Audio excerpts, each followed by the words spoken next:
Қайырлы кеш барлықтарыңызға. Ассалаумағалейкум.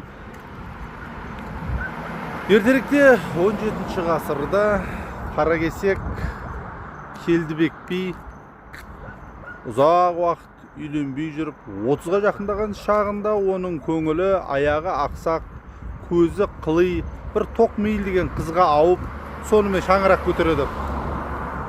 Бидің жора жолдастары сонда барлығы оның сыртынан: "Ай, осы Келдекеңде қызығы, сондай атақ абыройы бола тұра қайдағы бір аяқ ақсақ, көзі қылый ақсақ тоқсақ біреуді алғанын не істеп сыртынан келемеждеп әжуалап жүрсе керек."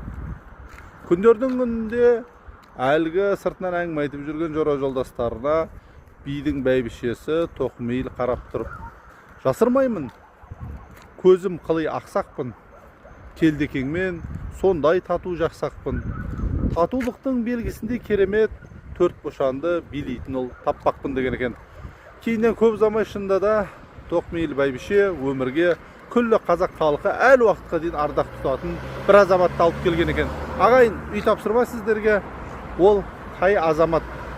Комментарийға жаза кетіңіздер.